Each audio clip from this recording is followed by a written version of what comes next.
സാരല്ലേ മാലതിയെ, ഇങ്ങനെ പിണങ്ങാനും വഴക്കുണ്ടാക്കാനുള്ള സംഗതി ഒന്നും ഉണ്ടായില്ല ഇവിടെ. ശോഭ പെട്ടെന്ന് അങ്ങോട്ട് പറഞ്ഞു പോയതായിരിക്കും. അതൊന്നും സാരല്ല.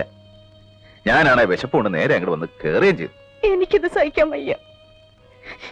പിന്നെ ഈ സമയത്ത് മൂക്കിന് മണം കൂടും, വായിക്ക് രുചി കൂടും, ചുണ്ടി കൂടും.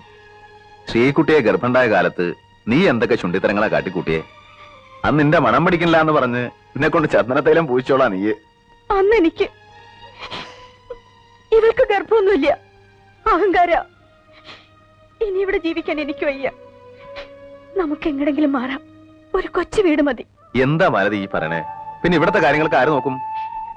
ആര് നോക്കിയാലും കൊള്ളാം. ഓരോരുത്തർ അവകാശം പറഞ്ഞ് നിൽക്കണുണ്ടല്ലോ, വായിച്ചു കൊടുക്ക്.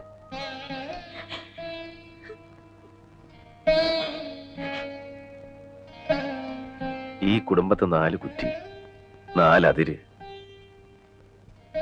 ഞാൻ ഇതുവരെ ഒന്നും ആലോചിച്ചിട്ടില്ല. വേണ്ട മാലതി, ഈ മണ്ണ് വിട്ട് ഞാൻ എങ്ങടാ പോവുക? സഹിക്കുക, നമുക്ക് ഭൂമിയോളം സഹിക്കുക.